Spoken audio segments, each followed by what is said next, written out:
Ladies and gentlemen, welcome to the eighth wonder of the world.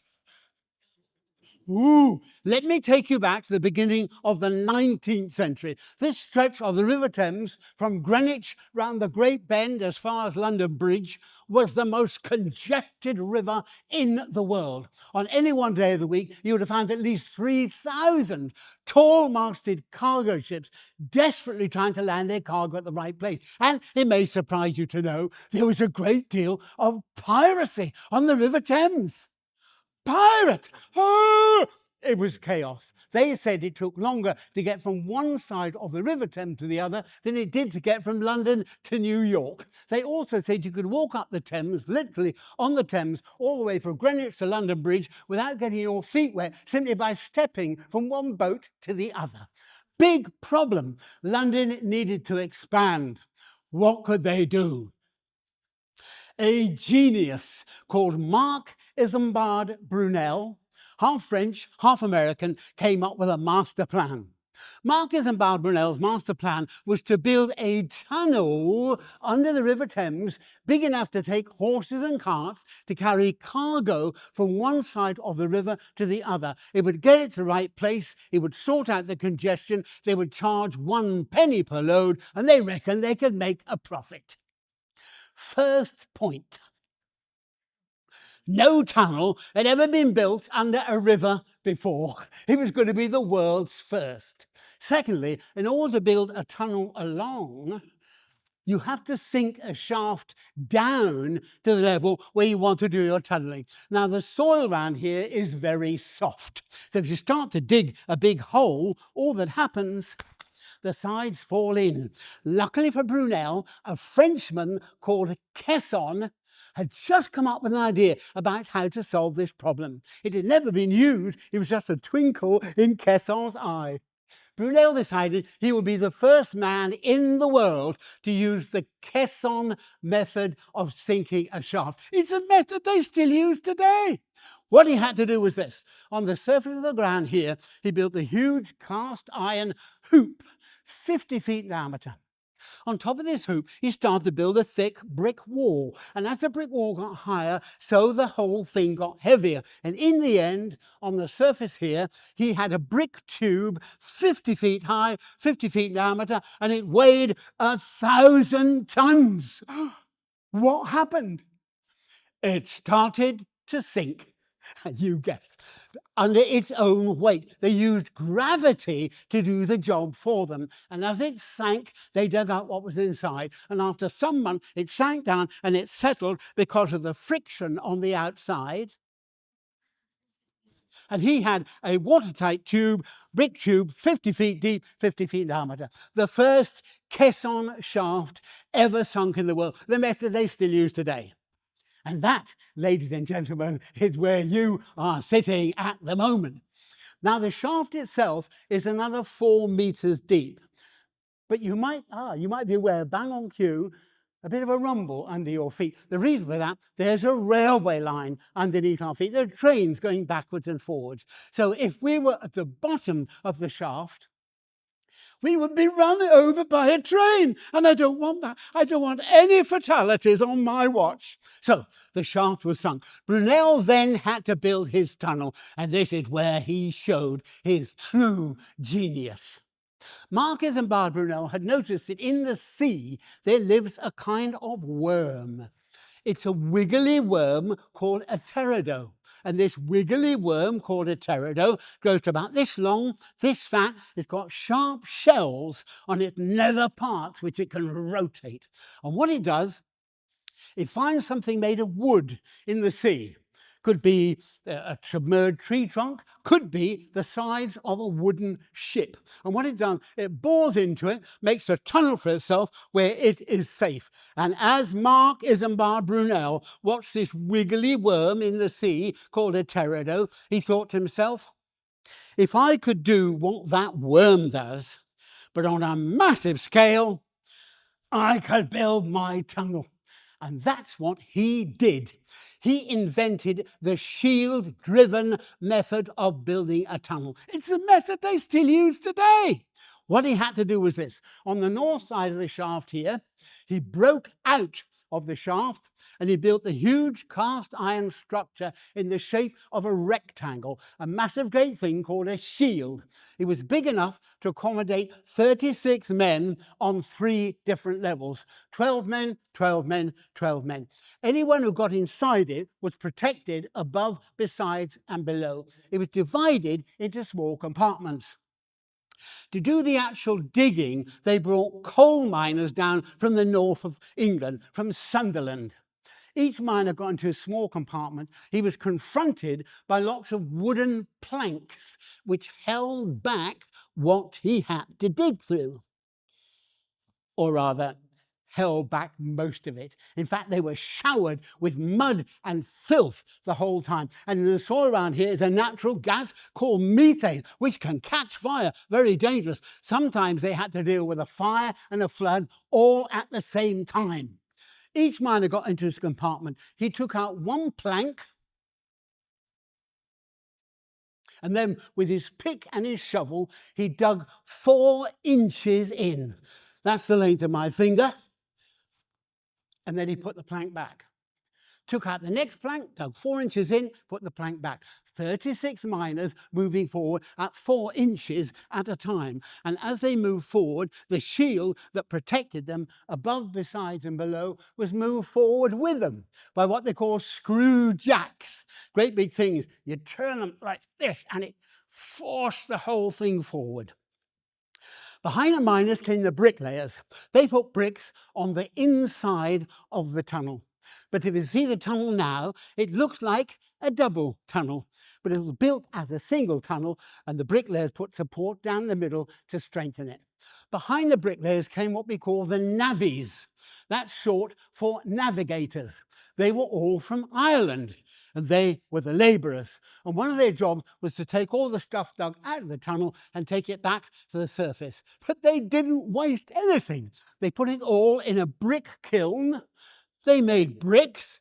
They took the bricks back down and built the rest of the tunnel with it. We couldn't tell them anything about recycling. That's the way the tunnel was built. Now, they hope to complete the project in 3 years. It took 18 years to complete. And the reason for this was twofold. First of all, they kept running out of money. Let me take you back to a night in November 1827. 2 years after they started building the tunnel. They had a tunnel 500 feet under the River Thames. They still had another 800 or 900 feet to go. No money. What could they do? Mark Isambard Brunel, the overall boss, had a son called Isambard Kingdom Brunel. Perhaps you've heard of him. He grew up to be the greatest engineer who ever lived, but he was only 19 years old at the time. He just finished his education in France, and he came back here to work under his father. It was his first professional job. Young Isambard Kingdom Brunel, aged 19, came up with a publicity stunt to raise the money. That night in November 1827, he invited all the richest people in London to come here. They came through a door. I'm going to point to it. It's up there, now bricked up. They came through that door, they swept down the stairs. You might be able to see the line of the stairs there. The whole place was ablaze with candles and candelabra. They got to the bottom of the shaft, 4 meters beneath our feet. They looked north into the tunnel. And there, in the tunnel, was the band of the Grenadier Guards, playing God Save the King, See the Conquering Hero Come. And there was a table laid for 50 people with damask tablecloths and silverware. No one could believe it. They were going to have a banquet under the River Thames. Caused a sensation, and they raised the money. The other reason it took so long to build the tunnel, there was a constant fear of flooding. And on one notorious occasion, 3 men had drowned, and they were fearful that Isambard Kingdom Brunel, the 19-year-old son, had also drowned. But luckily for him, at the last moment, the foreman of that day, his best friend, came through that door. He looked down, and suddenly this whole shaft was full of water. A great surge went right up to the top, and on the surface of which was Isambard Kingdom Brunel unconscious. Oh, the foreman grabbed him by the arm and pulled him to safety. But the young man had already had a lungful of Thames water, which in those days was no joke. And for the rest of his life, he had chest complaints because of that one incident. He also happened to have broken his leg. His father said to him, "You're ill. You need fresh air. I'm going to send you to Brighton, a lovely place 60 miles south of here on the coast. Nice, clean air." Now, you may not know this, but in those days, and still today, Brighton was a very naughty town. And when Isambard Kingdom got there, it got up all sorts of hijinks with the local girls. And his father said, "I'm not having any of this." He hauled him back to London. He said, "You still need the fresh air. I'm going to send you to Bristol." Yeah, a much quieter place. And that is why, as you probably know, Isambard Kingdom Brunel, the greatest engineer who ever lived, has that association with Bristol. He designed the Clifton Suspension Bridge there, and he built the SS Great Britain there, the revolutionary ship, the first ship in the world driven by a propeller, the first ocean liner in the world. That's another story. After 18 years, they had this shaft down, they had the tunnel under the river, and they had another shaft just like this one on the north bank in Wapping. But in order to make money, taking cargo from one side of the river to the other through the tunnel by horse and cart, they had to do one more stage. The corkscrew that I pointed out there, and there's another one here, it's all right for men to walk up and down, but it's too tight for horses and carts. They need a much bigger circumference to circle down. It had always been the master plan that when they got to this stage, they went in and sink another shaft a little bit further south from here, 3 times as big as this one, 150 feet across. Ooh, they never got the money to complete the project. So they were stuck. They had all this investment, no way of making any money. They had to come up with a new way of making money. Now, I've already said to you that this project is revolutionary in 3 ways. It's the first tunnel under a river anywhere in the world. Secondly, it's the first shaft sunk by the caisson method using gravity, the method they still use today. And thirdly, the first shield-driven tunnel in the world, the method they still use today. It became totally revolutionary in a 4th way. It became the first Disney-style visitor attraction in the world. It was known as the 8th wonder of the world. They had a fairground in it. They had circus acts. They had snake charmers. They had fire eaters. They had shops. And on the first day that the 8th wonder of the world opened in 1843, 50,000 people came. Everybody came over that after it opened in 1843. Queen Victoria came. But this is South London. This is Rotherhithe. It's always been a bit dodgy around here. And this is Dickens' London. It was open 24 hours a day. You can imagine what happened. All sorts of naughty things started happening in the tunnel. There were men down there called footpads. I don't know if you know what footpads are, but they were men who put sacking round their feet so you couldn't hear them creeping up behind you. They'd creep up behind you, they'd knock you on the head and steal your money.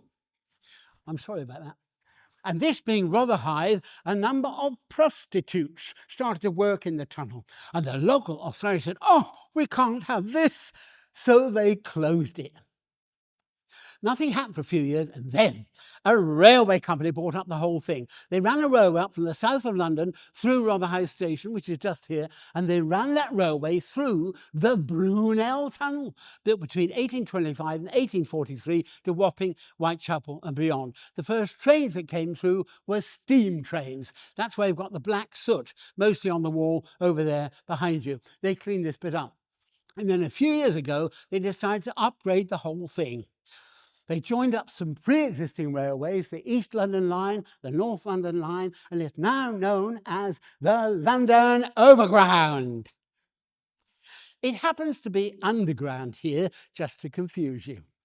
It's the London Overground. And now, when you get on the London Overground at Rotherhithe Station, you go through the Brunel Tunnel to Wapping, you're going through the oldest underground passenger railway in the world. It's that much older than the tube. Best way to see it, do that journey, get off at Wapping.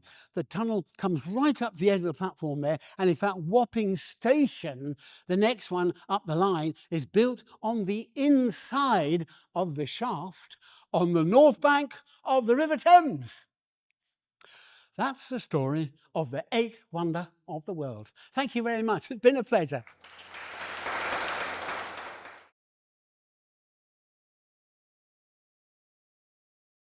What you're seeing here, Victor is starting to illustrate the story that you've just heard.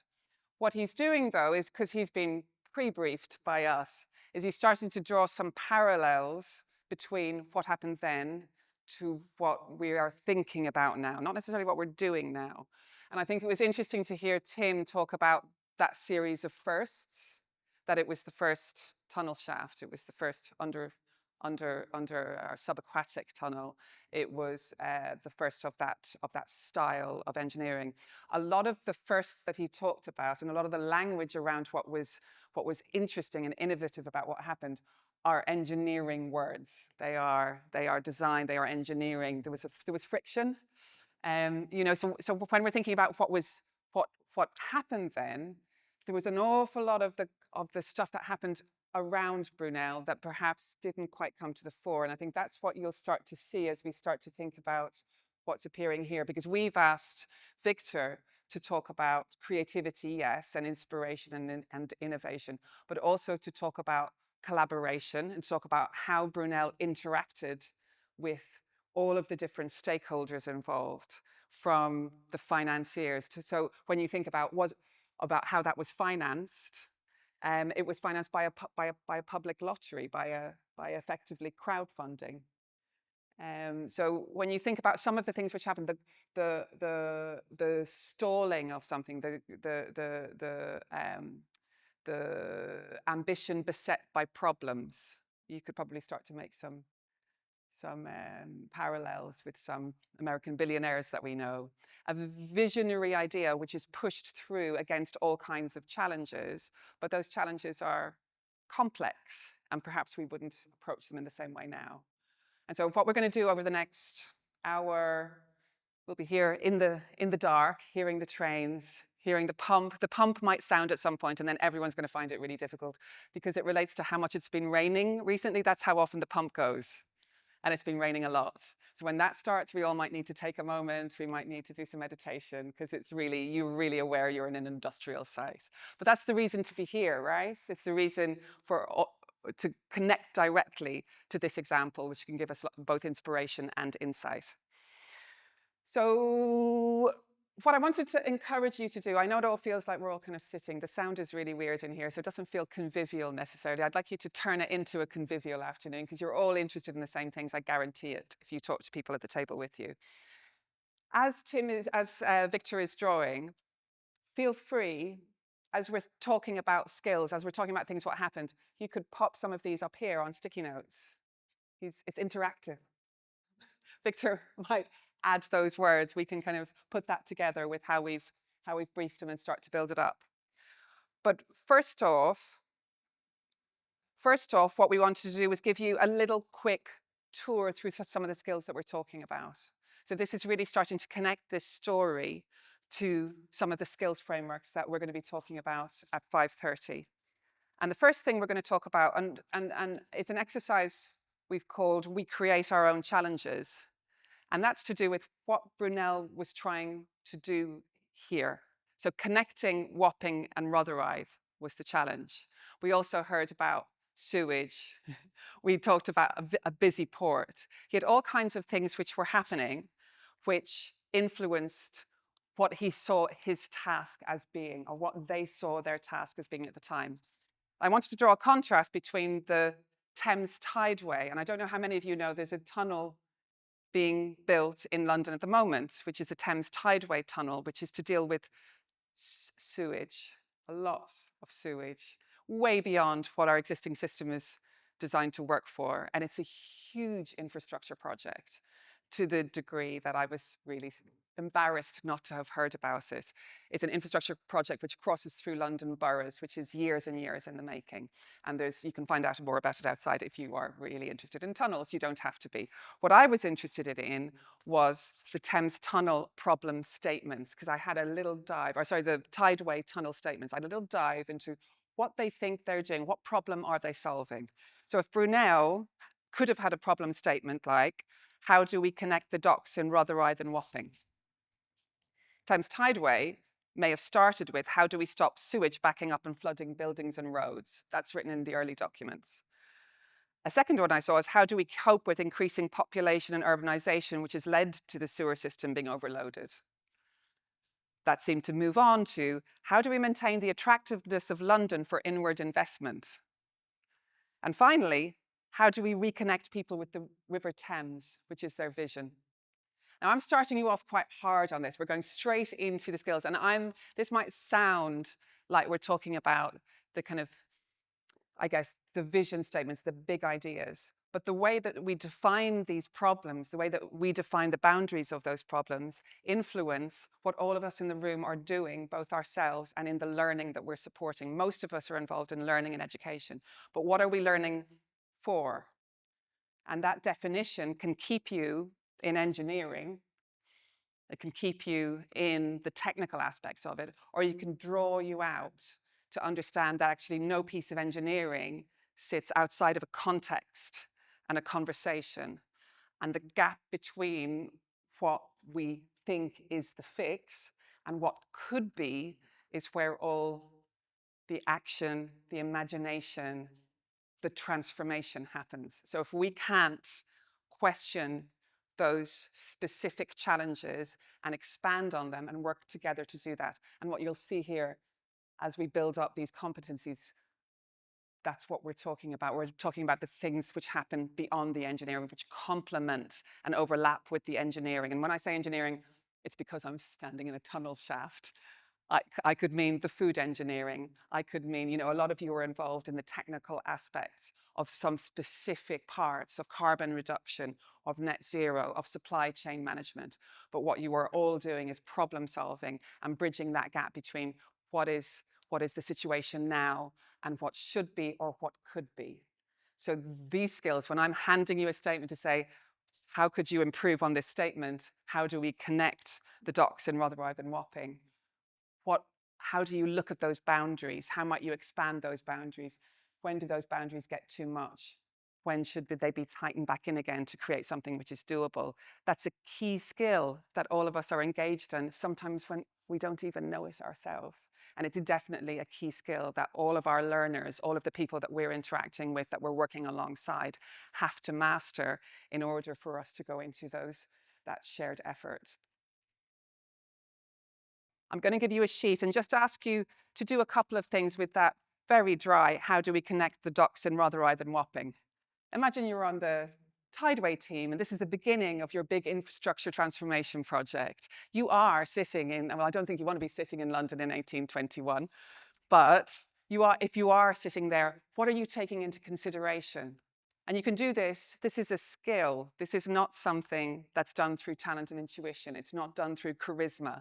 It's not done actually through, I have this brilliant idea and you should all follow me. It's done through communication. It's done through understanding. It's done through openness.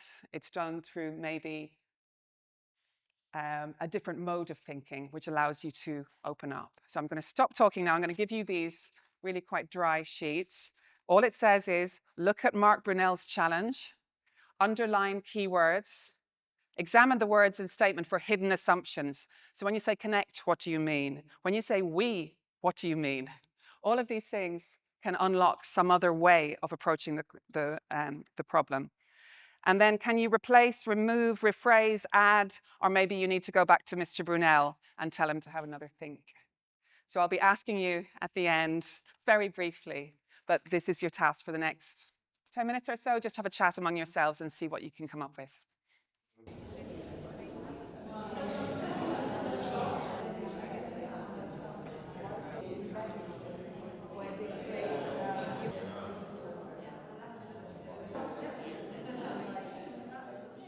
have you gotten on with that? Did anyone notice anything revealing about an exercise like that? And obviously you've got 10 minutes. People spend days on these kinds of challenges.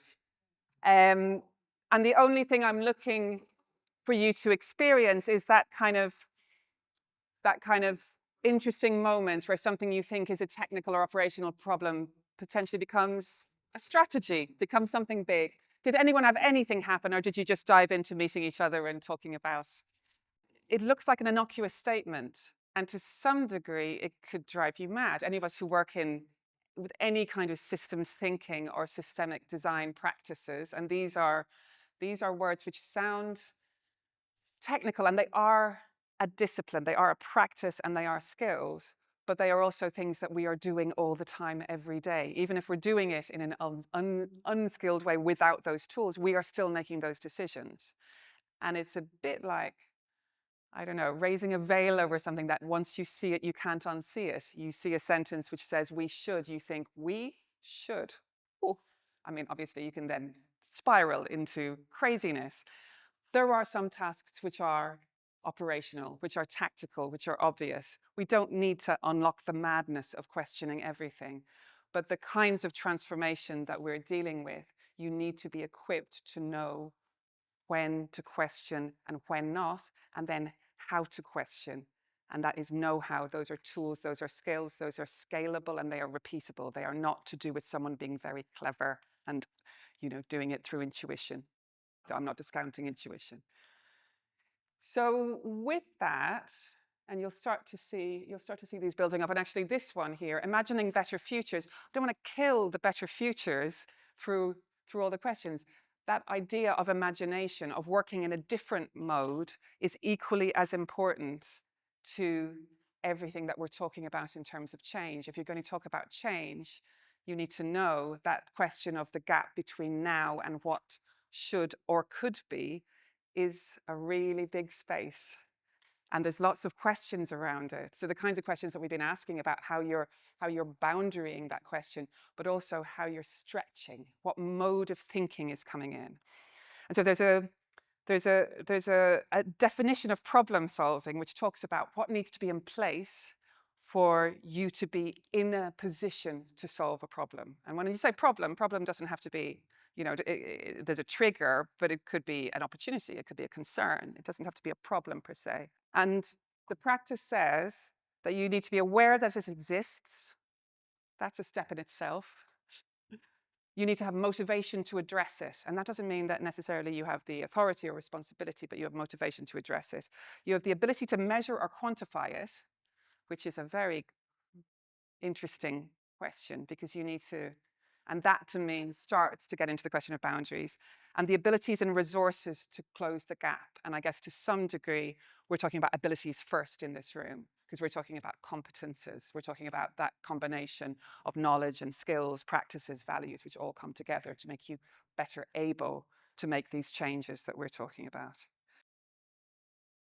I want to talk a little bit about imagination. I'm just going to get you to do, again, a very similar exercise in your tables again, but I want you to do it a little bit like Chinese whispers, but kind of not quiet.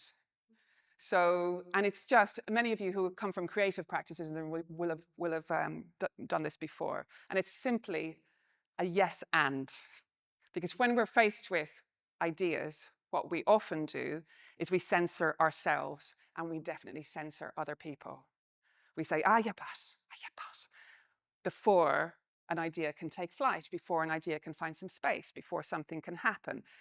And the things that we need to do, we need to share those exercises. So that visionary Brunel, and I don't want to be down on Brunel, Brunel, father or son, but that kind of, I have a great idea, follow me.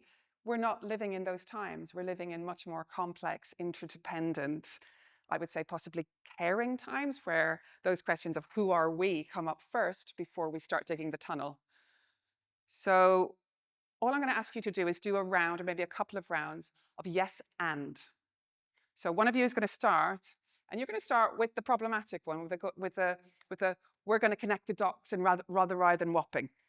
You're just going to, one of you is going to be Brunel. We're going to top hat. We're going to connect the docks in Rotherhithe and Wapping.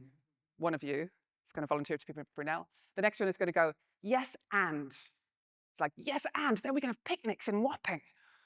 And yes, and then I can see my sister that I haven't seen since she married that what were they called? Footpads, cutthroats, something or other.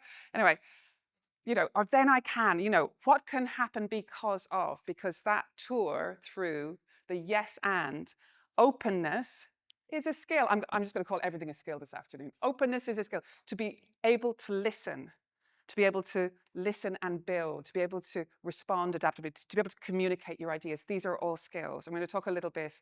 I don't know if Skills Builder are in the room yet. Yay, skills building. You're going to get name checked a bit. But taking those essential skills of listening, of speaking, they are progressive. You can work on them. And I think that's something I'd like to see you doing as you're convincing people what could happen next. So all you need to do is a couple of rounds of you're connecting the dots in Wapping and Rotherhithe, here and there. What's going to happen next? And you can throw in, you can go yes and then just go off on your own little trip. It doesn't need to build on the next one. It's not like I have a picnic, I'm going to bring sandwiches. It could be yes and won't it be amazing because I get to buy that dress, or whatever it is. Just do a few rounds of that and see where you get to.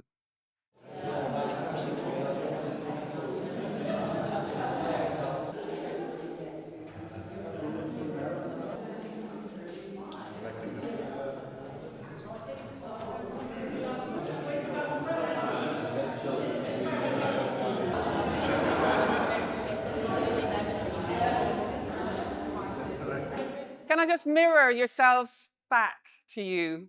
I just felt like the whole room relaxed. And that, now I did an exercise like this with Rob Hopkins. I don't know if anyone of you have come across his work. He's an advocate for imagination. And it's a very single advocacy that he has. It doesn't get into the kind of some of the more, I'd like this afternoon to be a lot more about how you negotiate imagination with all these other constraints and disciplines and tools that we have. But he talks a lot about that build, that connection that can happen when you share that. And I think Kris is going to talk a lot also about how people can come together through action. And I would count imagining together as action, doing something together rather than trying to persuade someone that they're wrong or that they're right or that your idea is better or that your idea wins, whatever match we're all in.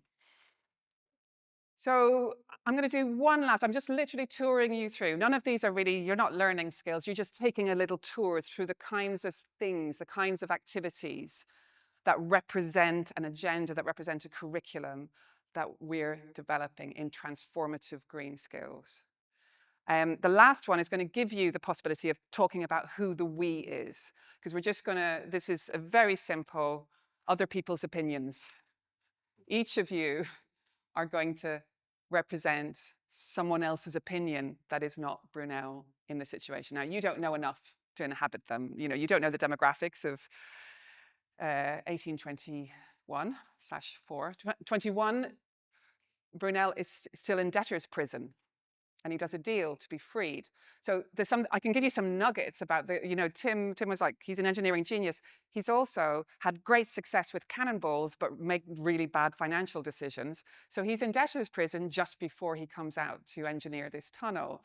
And there's a lot of ups and downs. If you're going to talk about how the workforce were treated, it was flooding and it was toxic fumes and it was everything that you would imagine being 1829 and you're digging under the Thames. So there's lots of things to consider in terms of at what cost was this tunnel built and for whose benefit. So we've been benefiting from the Thames Tunnel as part of the transport infrastructure for 100 years.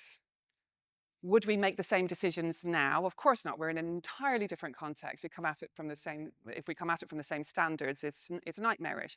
But this gives us a tool to just think about. This is an exercise in thinking through participatory representation. Who gets to make those decisions? Who are those we that say we must do this? So I'm going to give you each a little profile. You guys are investors in the Thames Tunnel Company. You guys are merchants and traders. So you've got lots of ships coming into port. You've got to get things through the river. You are the local community and neighbours. You're the tunnel workers. Sorry. And I think we've got one more over here. You are the city governance and bankers. So you don't have a lot of detail on this. This is a very fast, you've got 5 minutes just to think about if you had a veto. I'm going to ask you afterwards, if you had a veto on the tunnel, knowing all of the many benefits that it made to London's infrastructure, would you veto it? Would you go back to Brunel and say, well, if you did this, if you changed it in this way, then that would pass our scrutiny and we would support it? What's the trade that you'd make with Brunel to make it acceptable to you? Or do you just want to drive it through? So take 5 minutes just to chat through your perspective, and then you can feed back your opinion.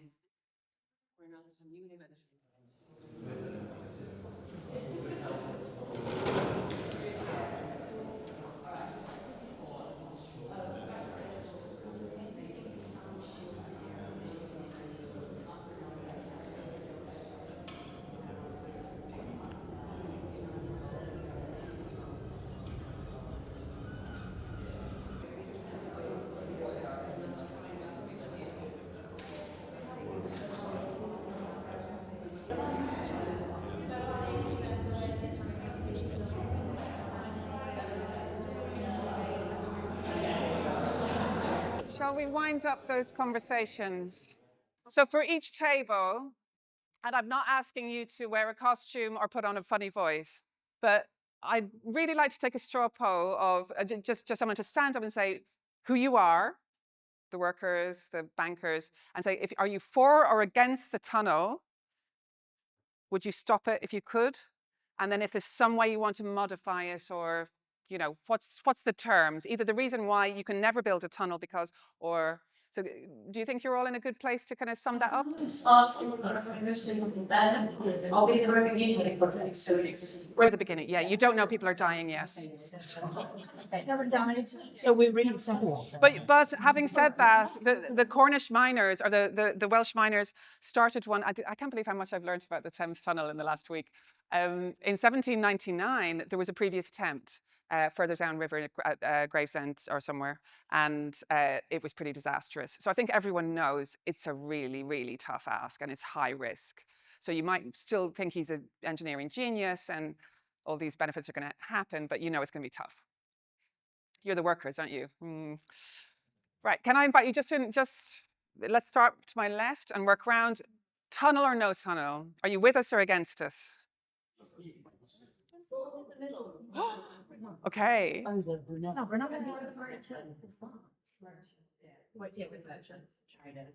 You're just seeing which way the wind goes. Well, I mean, my thought was like the amount of trade. We're talking about merchants trade were involved in the docks, right? Yep. Such vast quantities going all over the UK and going into the East End.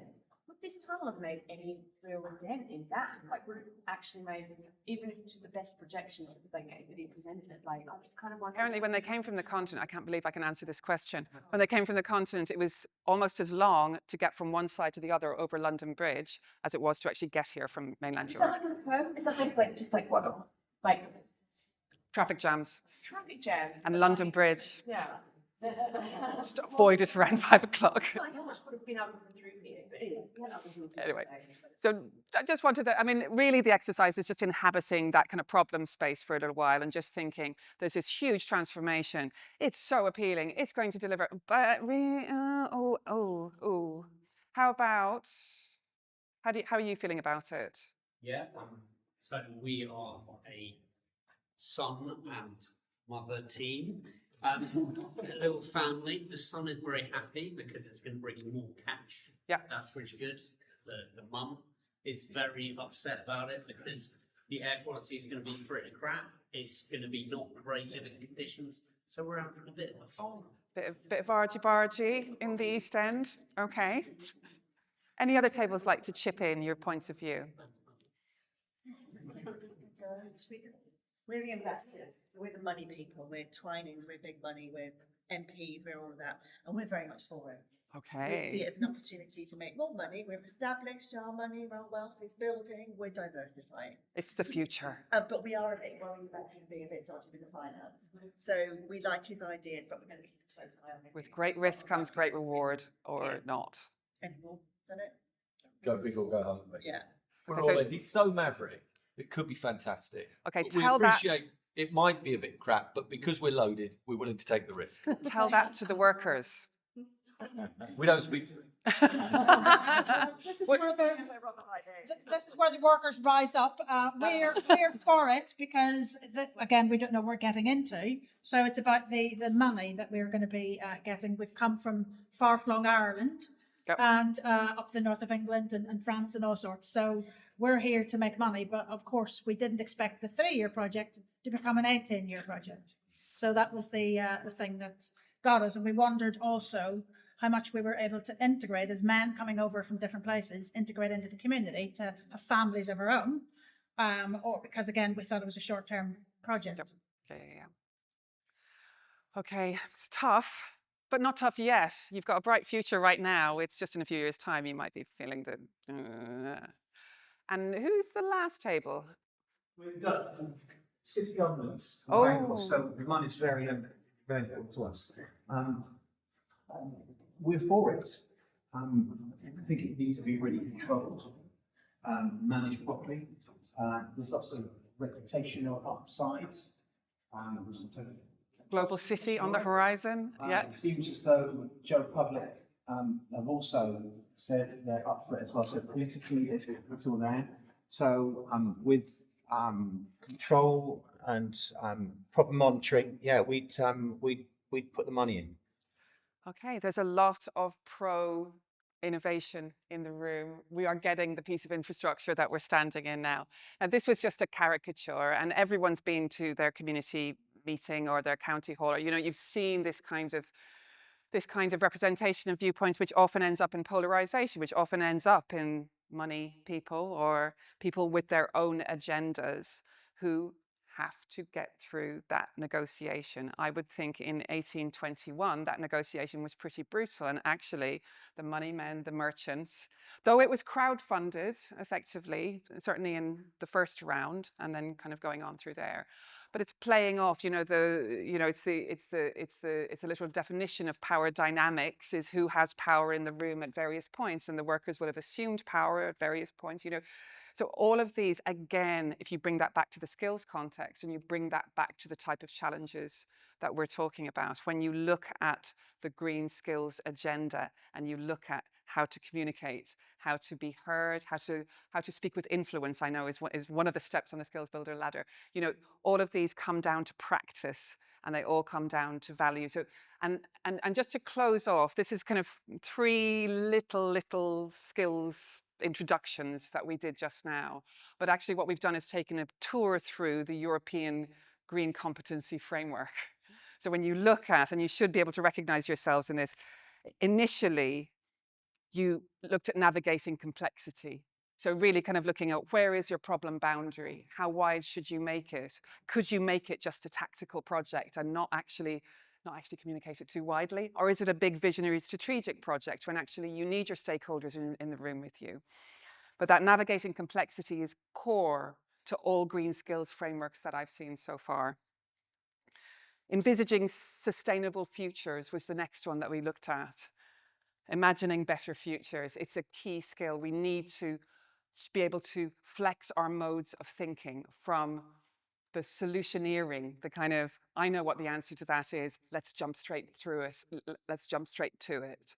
We need to be able to bring those modes of thinking in to all disciplines. This is not something which is ring-fenced by design or design thinking or by creative industries. This is something that is core to all of our engineers, to all of our manufacturers, to all of our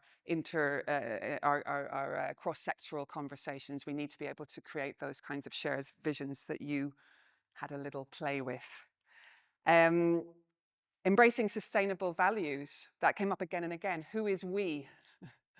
These are questions which, again, we need to have that fluency with, to be able to introduce them into conversation, but also to be able to resolve them, to be able to take a position to be able to take decisions which are potentially difficult. Again, key skills.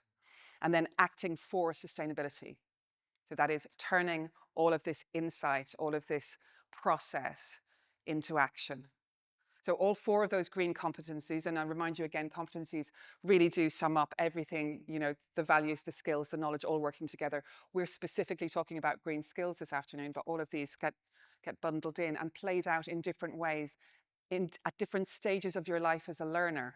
So whether you're talking about, you know, the kind of foundational skills and values that you acquire. I'm saying acquire, yes. In formal education, in primary and secondary school, whether you're working through, we've got some vocational colleges in the room today, we've got some universities in the room today, but we've also got people working in industry where you're looking at how do we support these skills in lifelong learners, in reskilling and upskilling. And to me, that is, not to me, it is a shared challenge for all of us to also connect those dots. And we've got a few people in the room doing that today as well. Kris and I have been working together for about the last 18 months and probably a year of bid writing before that. And we were brought together by an amazing team, actually, led by Trinity College in Dublin, who wanted to use our, who wanted to bring together a team with expertise in open schooling and open learning. So any kind of learning which is happening really outside of formal institutions, outside of the school wall. So that might mean making the role of the teacher open, or making the place open, making the time it's happening open. But these kinds of combinations create something which people call open schooling or open learning. We're very interested in how that can be used specifically in climate education and green skills. So this team was brought together, we wrote a bid together, and we put together a proposal which is called Levers, Learning Ventures for Climate Justice. The pillars of that bid are around learning ecosystems, so large-scale collaborations which contribute to learning and skills, systemic practices, systemic design, and participatory practices. And at the heart of everything that we're doing is the work that Kris leads at the Climate Action Unit, which comes at all of this change that we're facing from a neuroscience and behavioral science point of view. So I'll hand you over to Kris for 10 or 15 minutes. We'll follow up with me afterwards. So over to Kris. Okay, thank you, Dee, for explaining why I'm allowed to speak here to all of you. So from our perspective in the Climate Action Unit, we really think about how change happens in people, because that's the important aspect of that process of transformation that we need to go through. And we saw that very clearly in that example of Brunel, of how determination and belief and but also knowing how to deal with a challenge, how that is actually the thing that gets you to complete something. And then getting stuck and then having to wait 10 years until someone else solves a problem for you, and then it can actually happen. So I thought I'd start with like a couple of things that happened to me over the last few weeks, events that I went to. On Monday evening, I was at a Chatham House event on media and climate change. And there was a panel discussion with people who are all somehow involved in media and in bringing climate change into the stories that we're hearing in society in media about climate change.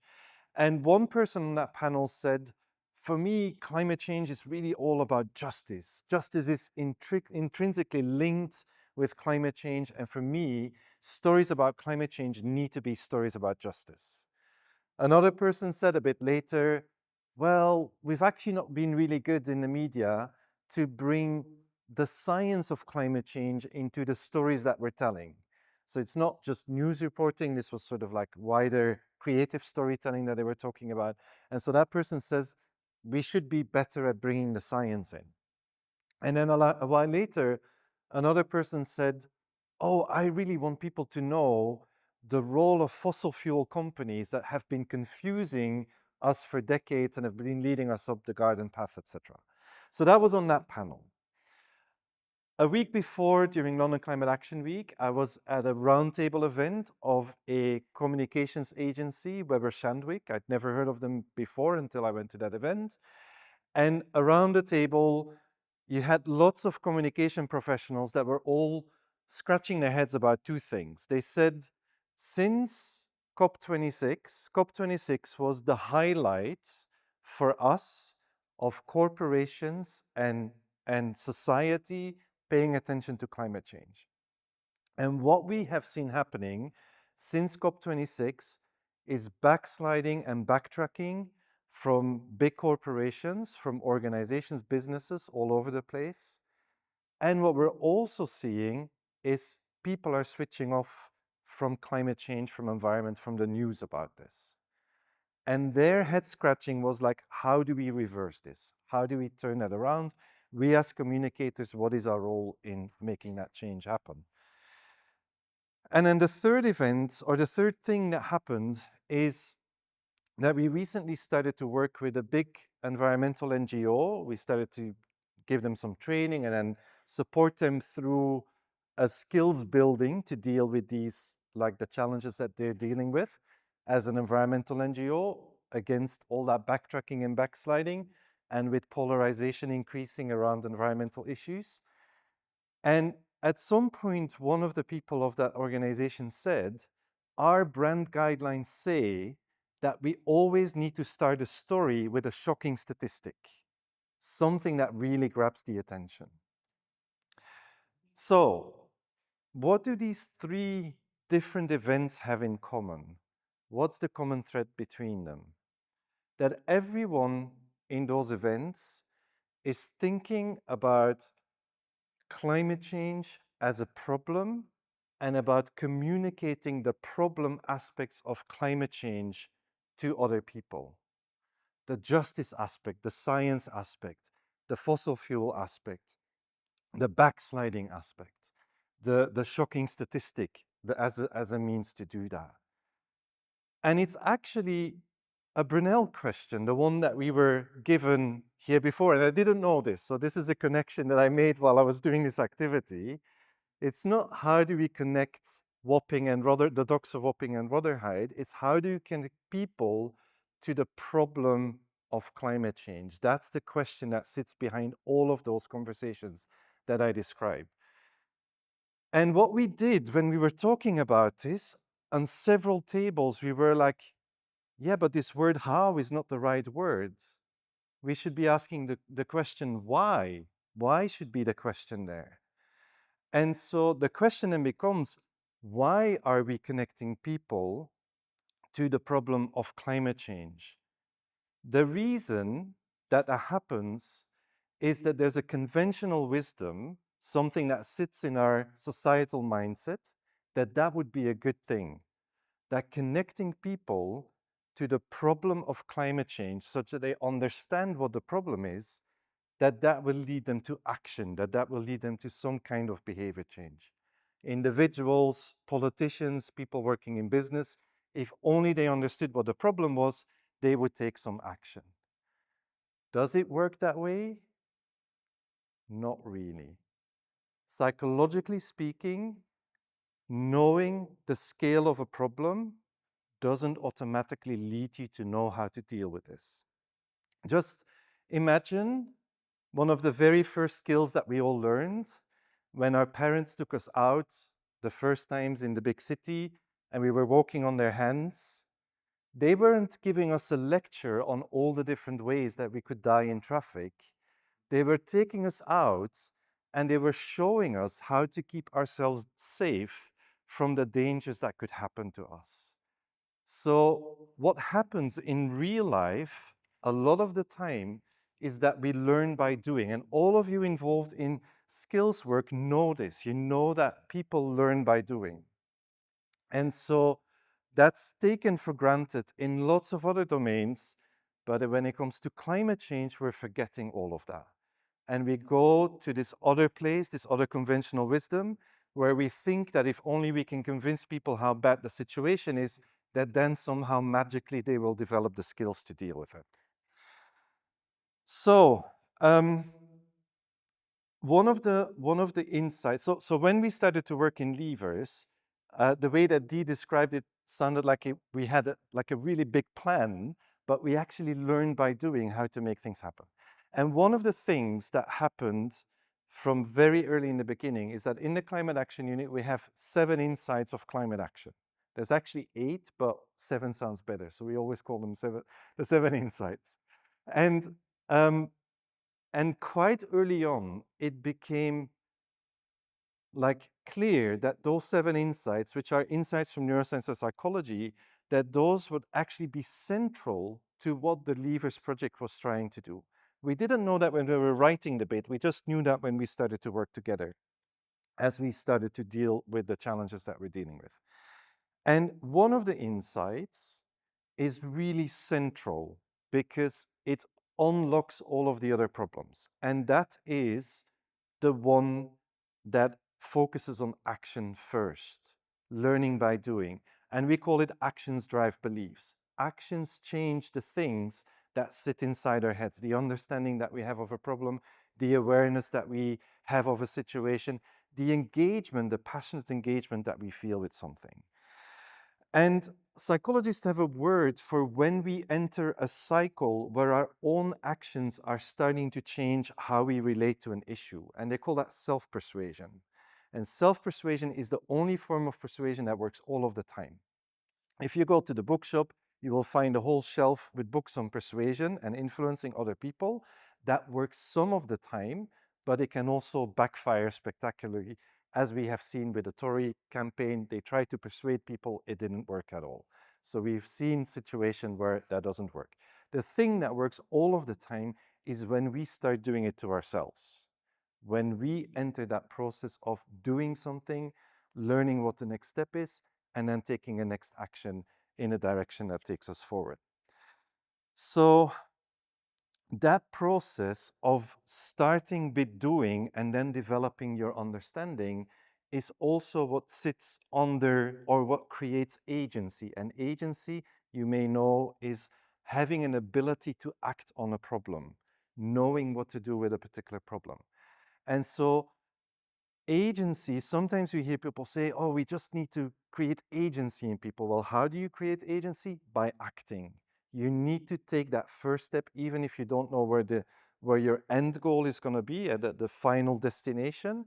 You don't perhaps know how you're going to get all the way, but if you take that first step, you will start developing your agency.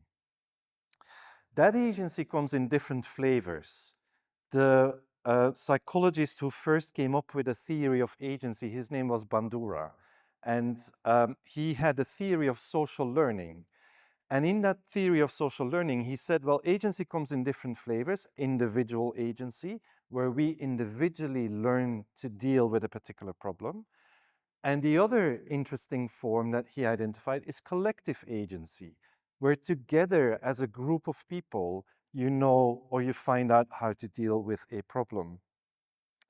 And in organizations and workplaces, all of them, where the organization works effectively, you're relying on collective agency that develops as that organization is developing a way of dealing with a particular problem. So Brunel couldn't do all of the things that we heard about on his own. He had at least Caisson as the first source of agency of learning that he brought in there, and lots of other people as well. And then the tunnel didn't become useful until finally then railways were invented and actually completed that particular puzzle. So most of the things where we develop agency is where we see other people solve problems. We have social learning, we learn from other people. And then where it becomes really effective is where we learn to work together to solve a particular problem.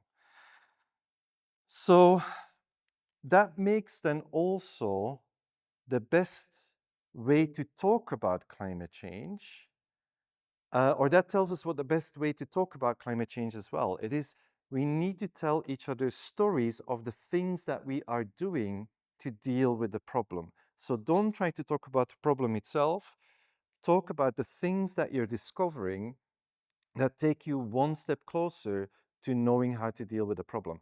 And as we are starting to share these stories of doing, that social learning will activate and action will start to inspire further action. And we will collectively really learn how to address that particular problem of the big transformation that is in front of us. And the thing that Brunel had to do and how he did it here with this tunnel was an image of that, but in a much smaller shape than what we have to create here when we're tackling climate change, sustainability, environment, etc.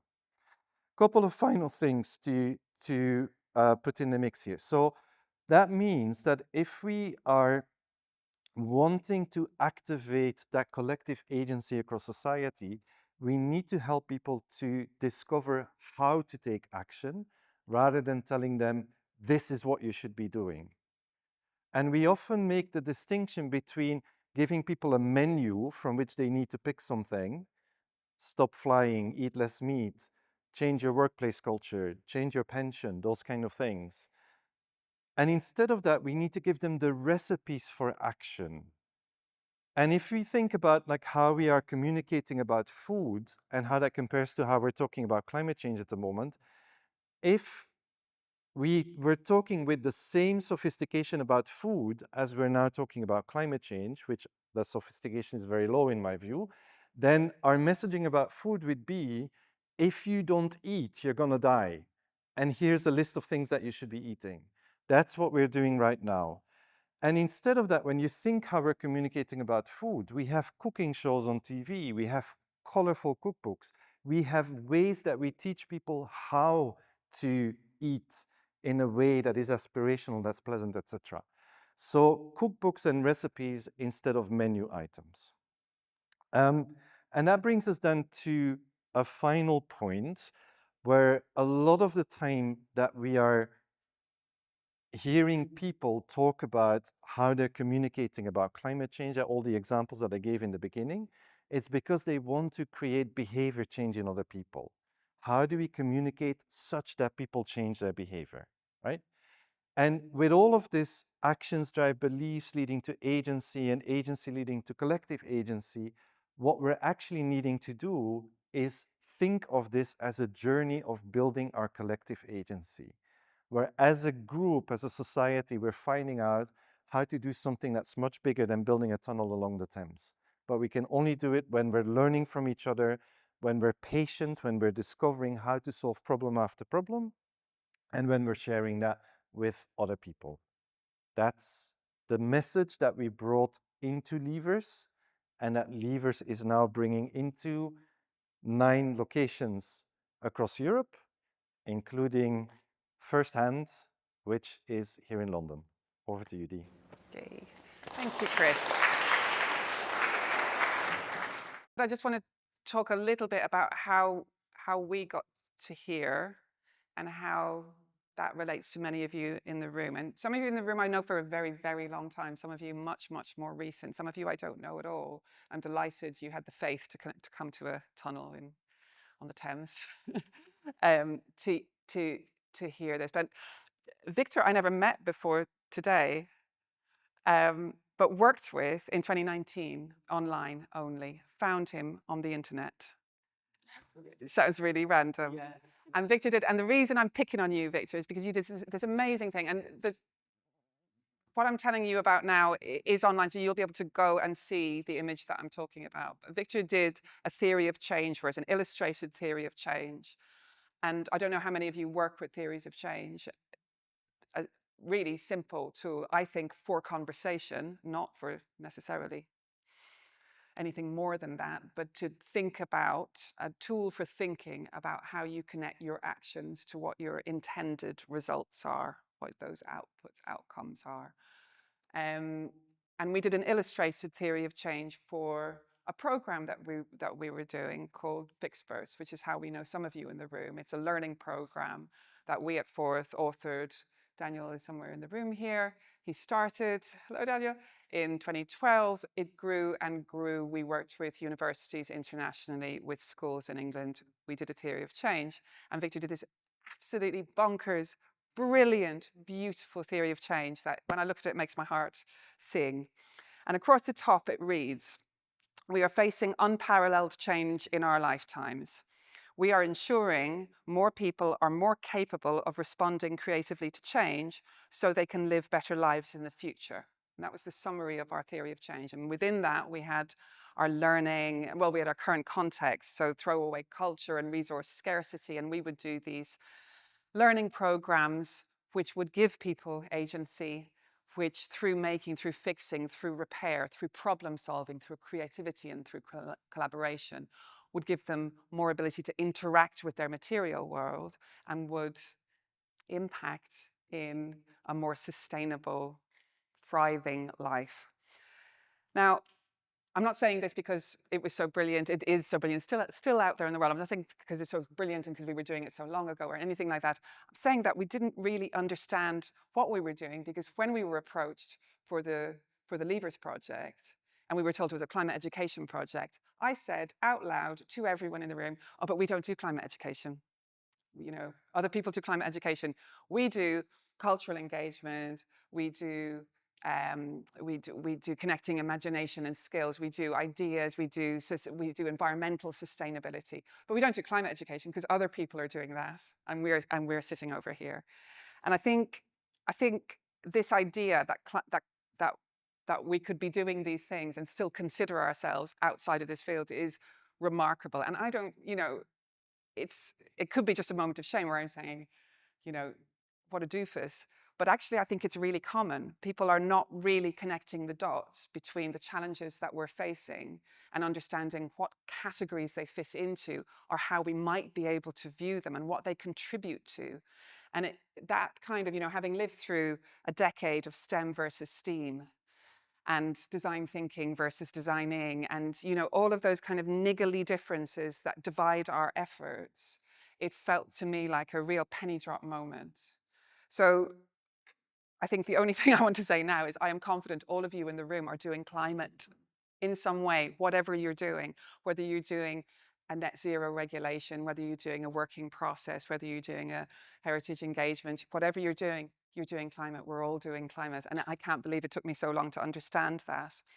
And the next thing I did, when we wrote the bid that you were talking about, when we sat down and I said, because I didn't think we did climate and I thought someone else was doing climate, I thought, okay, now I need to find the climate curricula. I need to see what people are teaching and learning that will solve for climate. These are the learning and skills that we need to have. Someone else has done the work. And then I just went into a wormhole that took me through the next 6 months of trying to put the pieces back together again to think, okay, so in 1985, UNESCO said this. And then in 1995, the UN said this. And then the Sustainable Development Goals. And then. And the only climate curriculum that I found, you still find it now, there's been a lot more work even in the time that we have been working on this project. But the first one that I saw was really that based around those messages that you see a lot. It's climate, it's warming, it's us, we're sure, it's bad, we can influence it. It's a framework that is out there that takes people through learning about climate. What it doesn't do at all is understand what action you might take or how your actions might connect to climate in any way. So as a curriculum, it's very good at giving you a foundation in knowing about climate. What it doesn't do is equip you or motivate you, in fact, to do anything about it. And so looking at this curriculum, coming out of something which was all about hands-on learning, practical learning, applied creativity, as we called it, we thought, we don't connect to this. How does this work? Where are we? Have we just promised a project that we can't deliver? So there was moments of clarity. I mean, there's some brilliant work out there. I'm not saying there is nothing out there, but it's very fragmented and it's very untested. And I think that's when I realized that we are the people that we need, that the work that is being done now, no matter how small, is important, that all these little fragments and smaller projects, and sometimes bigger projects, and sometimes with the privilege to work with 9 connected projects across Europe, you get this idea of scale. What we are not doing in these 9 projects across Europe is addressing any particular climate challenge. In Switzerland, they're talking about water. Here, we're talking about industry. They're talking about horticulture and beekeeping and soil. They're talking about all these different projects, but we share an approach, we share methods, we share insights and understanding, and we're coming to remarkably similar approaches to the skills and learning that we want to support. So we can wait, and it's interesting. Some people who are not in the room today are partners of the project. They are the Green Edge. They are absolutely amazing little, I don't know what I call them, a dynamo of interest in skills frameworks, in policy, in keeping up with this evolving picture. If anyone's interested in the room, in connecting through with the Green Edge, that's how we understood how little there was and also how fragmented it was. What they are seeing, what they say, is that there is no time. What they're seeing is the formal learning institutions are looking to the smaller institutions, are picking up the kind of bubbling activity that's happening in farms and in factories and in production houses, and using that to bring back into curriculum. But that cycle needs to go faster, and they all need to coexist and connect. So that's one of the reasons, one of the insights, I guess, that comes behind Firsthand is the idea of going direct to source, to people who are taking action themselves, and supporting that knowledge transfer, in supporting those conversations, and supporting it through the lens of skills rather than that lens of inspiration and talent. You're thinking about it as something which is scalable and replicable. So the last thing I'd like to say really about it, and I'll tell you a little tiny bit about Firsthand in the end, but what we know through Firsthand is that the framework is important, that the questions are important. We don't actually know all the skills we need. We've got more than we had in terms of research, in terms of evidence, in terms of case studies, but we don't know everything. It's evolving, which means the frameworks, the ways that we go about it, the how-to is much more important than the what. So it's a process that we're all engaged in. And that capacity for change, the kinds of skills that we went through in the skills workshop, that embodying sustainability values, embracing complexity, envisaging sustainable futures, acting for sustainability, those frameworks give us the direction, but they don't necessarily give us the detail. So we're working up the detail, all of us, in our own places of work, in our own strategies, and they do need to connect together. There are some people in the room today that I wanted to call out because their work is a touchstone. When I say we're doing the work, we're doing a little bit down the end of the work. I think we're creating experiences which tap into work which other people are doing. And the ones I wanted to call out are Skills Builder, because Skills Builder, I'm pointing the wrong one, Skills Builder, because I think that for us is a revelation. It's a program which started in schools, which is extending into industry and into NGOs, and is really looking at what those building blocks, what those foundational skills are that we can then come to and understand that it's connecting through industry, it's connecting through qualifications, it's connecting through accreditation. Because when I'm talking about shared understanding, I'm talking about those formal aspects as well. I'm not just talking about the idea that we use the same language, equally important, but what your work, I think, is really foundational to things that we're doing. The other one that's become really, really important to us is the Edge Foundation. I don't know if Edge is in the room. Hello, hello.